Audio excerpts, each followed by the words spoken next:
अस्सलाम वालेकुम friends. LS फिल्मों में आपको खुशामदीद कहते हैं। ब्यूटी एंड द बीस्ट 2017 को रिलीज हुई और यूट्यूब पर अवेलेबल है। इस मूवी में हम देखते हैं एक शहजादे को जो अपने महल में खूबसूरत लड़कियों को बड़ी बड़ी पार्टीज देता है। एक रात बहुत तेज तूफान में एक गरीब बूढ़ी औरत शहजादे के महल में आ जाती है। वो औरत शक्ल सूरत से इतनी प्यारी नहीं थी। वो औरत शहजादे की खिदमत में एक फूल पेश करती है। शहजादा देखता है कि उसे एक बूढ़ी बदशक्ल औरत गुलाब दे रही है, तो शहजादा उस बूढ़ी औरत का मजाक उड़ाता है, हंसता है और बूढ़ी औरत की बेइज्जती करके उसका फूल फेंक देता है। वो बूढ़ी अम्मा उसे बहुत समझाती है कि खूबसूरती इंसान के चेहरे पर नहीं बल्कि वो इंसान के दिल में होती है, लेकिन शहजादा उसकी एक भी नहीं सुनता और देखते ही देखते वो बूढ़ी अम्मा एक खूबसूरत परी में तब्दील हो जाती है। असल में वो बूढ़ी औरत एक जादूगरनी थी जो कि एक बूढ़ी औरत का रूप लेकर शहजादे के पास आई थी ताकि वो शहजादे को आजमा सके। जादूगरनी समझ गई थी कि शहजादे के दिल में प्यार और रहम नाम की कोई चीज नहीं है, इसीलिए वो शहजादे को जादू से बीस्ट यानी जानवर बना देती है। शहजादा जादूगरनी से काफी मिन्नत करता है कि वो ऐसा ना करे, लेकिन वो उसकी नहीं सुनती। जादूगरनी ने जो शहजादे को फूल दिया था वो एक जादुई फूल था और फूल का तोहफा ना कबूल करने पर जादूगरनी ने शहजादे को बद्दुआ दे दी और ये बद्दुआ तब ही खत्म हो सकती है जब शहजादे को उस फूल की आखिरी पत्ती गिरने से पहले किसी से सच्चा प्यार हो जाए और वो भी शहजादे से प्यार करे। लेकिन आखिरी पत्ती गिरने से पहले अगर शहजादे से किसी ने प्यार ना किया तो शहजादा कभी भी दोबारा इंसान नहीं बन सकेगा और वो बीस्ट ही रहेगा। काफी साल इस महल में कोई भी नहीं आता। फिर वहाँ महल के करीब एक गांव में एक लड़की होती है जिसका नाम होता है बेल। बेल को किताबें पढ़ने का काफी शौक है। बेल के पापा एक डिजाइनर होते हैं। इसी गाँव में एक लड़का गैस्टोन होता है। गैस्टोन बेल से शादी करना चाहता है, लेकिन बेल उससे शादी नहीं करना चाहती क्योंकि वो एक घमंडी इंसान है। गैस्टोन बेल से शादी करने के लिए उसे अपना बनाने के लिए काफी जतन करता था, लेकिन उसकी हर कोशिश नाकाम ही हो जाती थी। एक दिन बेल के पापा को कहीं जाना होता है। जिस रास्ते से उन्हें जाना था वहाँ एक जंगल था। बेल के पापा देखते हैं कि उनके रास्ते में आग लगी हुई है, पर वहाँ एक और रास्ता भी होता है। वो अपने घोड़े को उस रास्ते पर मोड़ लेते हैं, लेकिन अचानक से उन्हें भेड़ियों की आवाजें सुनाई देती हैं और वो भेड़िए उनका पीछा करना शुरू कर देते हैं। बेल के पापा अपनी जान बचाने के लिए भागते भागते उस बीस्ट के महल में आ जाते हैं। बेल के पापा अंदर जाते हैं पर उन्हें वहाँ कोई नहीं दिखता। हालांकि ऐसा लग रहा था कि महल में कोई रहता है। कैंडल्स भी जल रही थी और मेज पर खाना भी रखा हुआ था। इतना अच्छा खाना देखकर बेल के पापा खाना खाते हैं, लेकिन अब हम एक हैरान होने वाली चीज देखते हैं। वहाँ एक कप रखा हुआ था। वो बेल के पापा से बातें करता है। बेल के पापा को लगता है ये कोई रूह है जो उन्हें डराने की कोशिश कर रही है, इसलिए बेल के पापा उसे कहते हैं कि मैं तुमसे नहीं डरता और बेल के पापा वहाँ से भाग जाते हैं। असल में महल में जितनी भी चीजें पड़ी हुई थी वो पहले इंसान हुआ करती थी, लेकिन जादूगरनी की बद्दुआ से वो इंसान चीजों में बदल गए। बेल के पापा भागते हुए गार्डन में आ जाते हैं। बेल के पापा देखते हैं कि वहाँ बहुत प्यारे प्यारे फूल लगे हुए हैं। बेल के पापा को याद आता है कि बेल ने उनसे फूल मंगवाया था, इसलिए वो वहाँ से एक फूल तोड़ लेते हैं और उसी वक्त वहाँ बीस्ट आ जाता है। फूल चोरी करने की सजा देने के लिए बीस्ट उन्हें कैदी बना लेता है, लेकिन बेल के पापा का घोड़ा वहाँ से भाग जाता है। वो सीधा अपने घर बेल के पास आ जाता है। बेल घोड़े को अकेला देखकर समझ जाती है कि उसके पापा मुसीबत में है, इसीलिए बेल घोड़े पर बैठकर अपने पापा को ढूंढने के लिए निकल जाती है। वो घोड़ा उसे महल की तरफ ले जाता है और महल में ही बेल के पापा को कैदी बनाकर रखा गया है। बेल महल के अंदर जाती है तो उसे कोई नहीं दिखता। बेल वहाँ काफी आवाजें लगाती है, लेकिन उसे कोई जवाब नहीं देता। कुछ आवाजें सुनाई देती है पर उसे कोई नजर नहीं आता और बेल उस जगह पहुंच जाती है जहां पर उसके पापा को कैदी करके रखा गया था। बेल के पापा उसे बताते हैं कि ये सारा महल जिंदा है, इसीलिए जितना जल्दी हो सके तुम यहाँ से चली जाओ। नहीं ऐसा ना हो कि वो तुम्हें देख ले। मैंने तुम्हारे लिए फूल तोड़ा था और उसने मुझे सजा के तौर पर यहाँ कैद कर लिया है। बेल के वहाँ जाने से पहले बीस्ट वहाँ आ जाता है। बेल उसे देखकर काफी डर जाती है, घबरा जाती है, क्योंकि बीस्ट बहुत खौफनाक और खतरनाक होता है।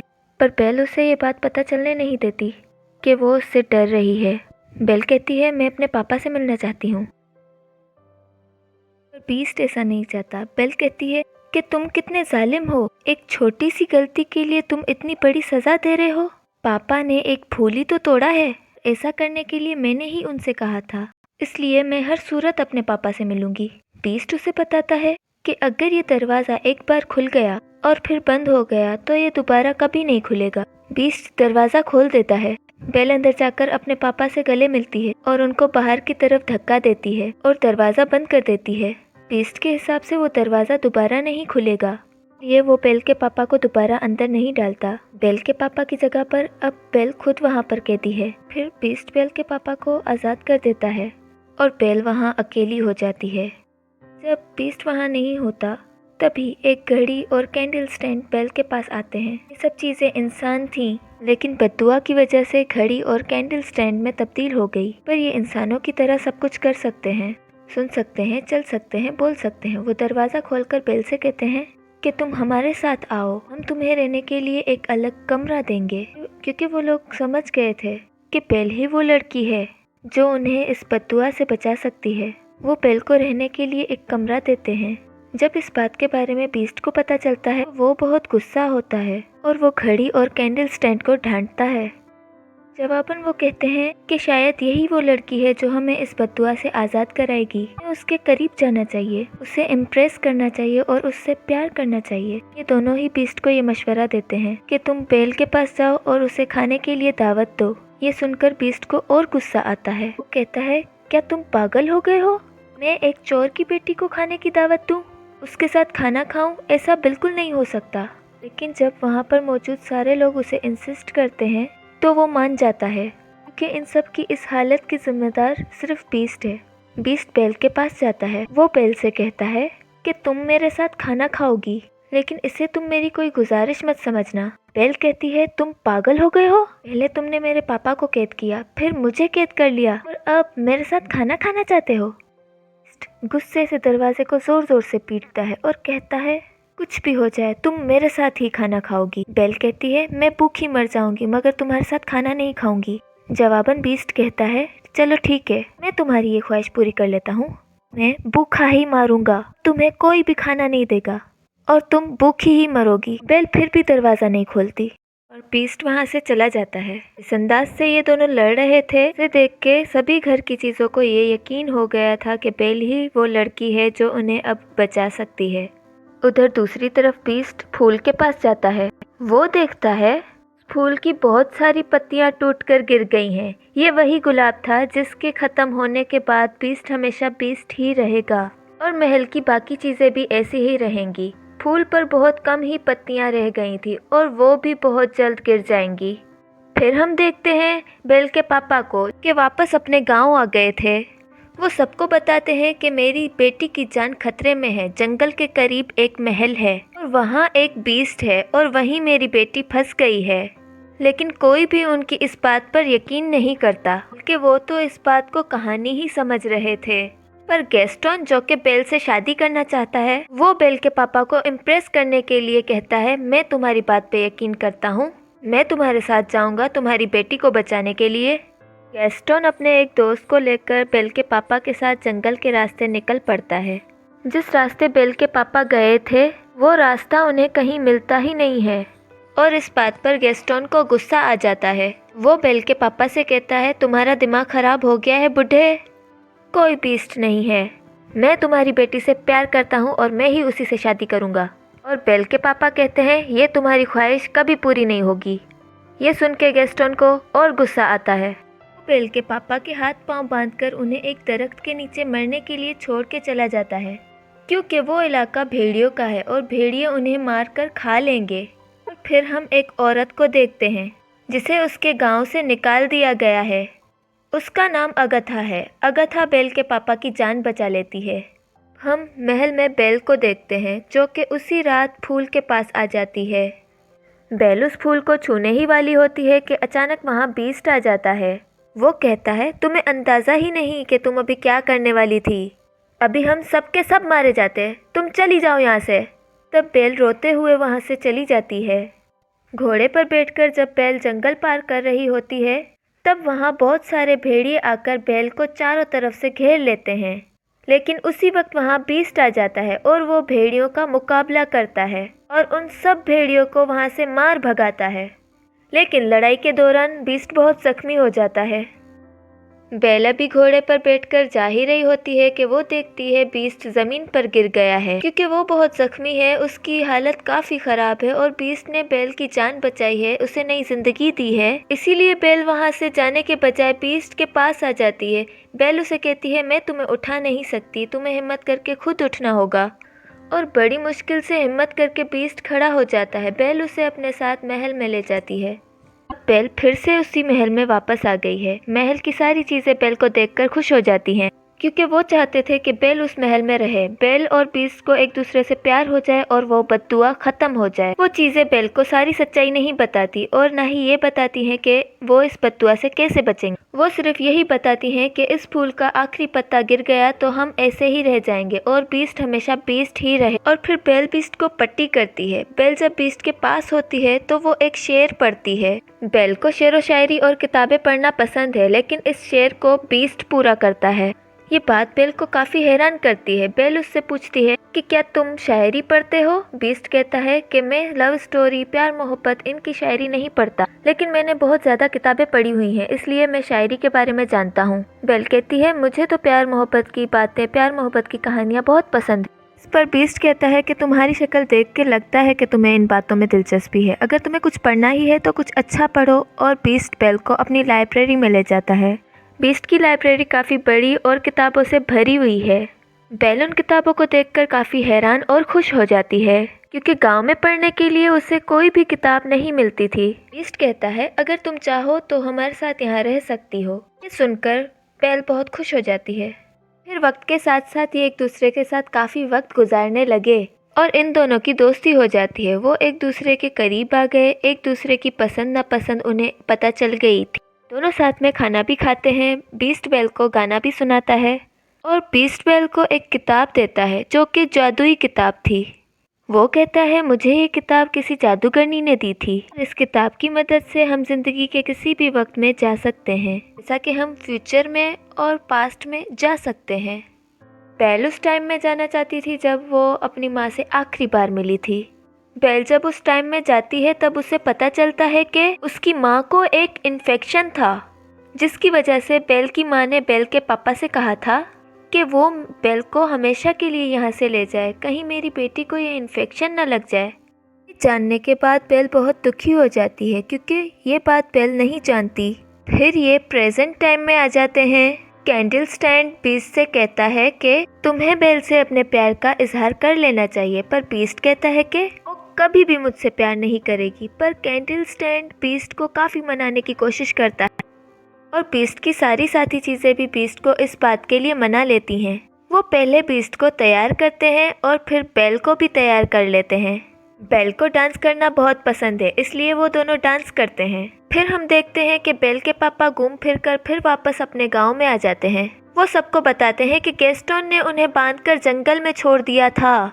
वहीं बेल के पापा के साथ अगथा भी होती है, लेकिन गैस्टोन ये बात नहीं मानता, बल्कि वो कहता है कि ये झूठ बोल रहा है, इस पर शैतान आ गया है और ये पागल हो गया है। और अगथा की गवाही कोई मायने नहीं देती, क्योंकि ये तो पहले ही गांव से निकली हुई है। यहाँ पर गैस्टोन का साथी भी झूठ बोलता है। वो कहता है गैस्टोन जो भी बोल रहा है बिल्कुल सच बोल रहा है, इसलिए सब गांव वाले गैस्टोन की बातों पर यकीन कर लेते हैं और सबको लगता है कि बेल के पापा को दिमागी मसला है और उनके ऊपर कोई शैतानी साया भी है, जिसकी वजह से वो बेल के पापा को पकड़ लेते हैं। उधर हम देखते हैं महल में बीस्ट और बेल डांस कर रहे होते हैं। वो दोनों बहुत इंजॉय कर रहे हैं। बीस्ट बेल से कहता है मैं इस वक्त बहुत अच्छा महसूस कर रहा हूँ, मैं तो जैसे इन्हें भूल ही गया था। बेल कहती है मुझे मेरे पापा ने डांस करना सिखाया। बीस्ट उससे पूछता है कि तुम अपने पापा को याद करती हो? और बेल कहती है जी हाँ, मैं अपने पापा को बहुत याद करती हूँ। उसके पास एक जादुई आईना होता है जिसकी मदद से वो हर इंसान को देख सकता है। उस आईने में बेल को उसके पापा दिखाता है। बेल देखती है कि गाँव वालों ने उसके पापा को कैद कर लिया है। ये देखकर बेल बहुत रोती है और बीस्ट कहता है कि तुम्हारे पापा को तुम्हारी ज़रूरत है, तुम्हें उनके पास जाना चाहिए। और बीस्ट बेल को वो जादुई आईना देके कहता है कि जब भी तुम्हें मेरी याद आए तो मेरी इस बदसूरत शक्ल को इस आईने में देख लेना। उसके बाद बेल अपने पापा को बचाने वहाँ से निकल जाती है और अब बीस्ट महल में अकेला रह जाता है। बीस्ट बेल को बहुत याद करता है क्योंकि उससे बेल से प्यार हो गया था। अब क्योंकि बेल वहाँ से चली गई थी, इसलिए अब उनकी बद्दुआ कभी ख़त्म नहीं होगी। इसलिए ये सब बहुत उदास हो जाते हैं। बेल अब अपने गांव पहुँच जाती है और देखती है कि उसके पापा को सब लोगों ने कैदी बनाया हुआ है। बेल सबको बताती है कि मेरे पापा ने जो कहा वो सब सच है। वहाँ जंगल में एक महल है और वहाँ पर एक बीस्ट रहता है। लेकिन गांव वाले बेल की बातों पर यकीन नहीं करते, इसलिए वो उस जादुई आईने में सब लोगों को बीस्ट दिखाती है। बीस्ट को देखकर सब लोग काफ़ी हैरान हो जाते हैं। बेल उन्हें बताती है कि वो खतरनाक नहीं है, तुम्हें डरने की ज़रूरत नहीं है, बल्कि वो दिल का बहुत अच्छा है और वो कभी किसी को नुकसान नहीं पहुंचाता। गैस्टोन इन बातों से अंदाज़ा लगा लेता है कि बेल अब इस बीस्ट को प्यार करने लगी है, इसीलिए वो सबको भड़काता है कि उस बीस्ट ने बेल पर काला जादू कर दिया है, तभी तो वो ऐसा बोल रही है। वो कहता है कि बेल को भी उसके पापा के साथ कैद कर लो। फिर वो गांव वालों को और भड़काता है कि हमें मिलकर उस महल में जाकर उस बीस्ट को मार देना चाहिए, वरना वो हमें मार देगा। गांव वाले उसकी बातों में आकर बीस्ट के महल की तरफ निकल जाते हैं। जब गांव वाले बीस्ट को मारने के लिए महल में जाते हैं, तब बीस्ट के सारे साथी यानी वो चीज़ें उन लोगों पर हमला कर देती हैं। गांव वालों को कुछ समझ नहीं आता। वो कहते हैं ये क्या हो रहा है, ये तो बेजान चीज़ें थी। फिर हम देखते हैं गैस्टोन को, जो कि बीस्ट के पास पहुंच गया था। बीस्ट बहुत उदास होता है क्योंकि बेल के जाने के बाद उसे कुछ भी अच्छा नहीं लग रहा होता। उसे बेल बहुत याद आ रही होती है। गैस्टोन कहता है तुम क्या समझते हो कि बेल तुमसे प्यार करती है, बल्कि तुम्हें मारने के लिए उसने सब गांव वालों को भेजा है। ये कहकर गैस्टोन बीस्ट पर गोली चला देता है और बीस्ट जाकर नीचे गिरता है, लेकिन गिरने से पहले बीस्ट दीवार को पकड़ लेता है। इससे पहले गैस्टोन दूसरी गोली चलाता बेल वहां आ जाती है गैस्टोन को रोकने के लिए। वो उसका हाथ पकड़ लेती है। उस लड़ाई में गैस्टोन भी नीचे गिरता है। गैस्टोन की गन भी उसके हाथ से गिर जाती है। बीस्ट ऊपर आने की कोशिश करता है, तब बेल उसे बताती है कि मैंने गांव वालों को रोकने की बहुत कोशिश की, लेकिन वो नहीं रुके। बेल को वहां देखकर बीस्ट में हिम्मत पैदा हो जाती है और वो गैस्टोन का मुकाबला करने उसके पास जाता है और उसे गर्दन से पकड़कर ऊपर उठाता है। बीस्ट गैस्टोन को काफी ऊंची दीवार से नीचे फेंकने ही वाला होता है कि गैस्टोन बीस्ट से बहुत रिक्वेस्ट करता है कि प्लीज मुझे मत फेंको, प्लीज बीस्ट मुझे छोड़ दो। बीस्ट कहता है कि मैं बीस्ट नहीं हूँ। ये कहकर बीस्ट गैस्टोन को छोड़ देता है और कहता है चले जाओ यहाँ से।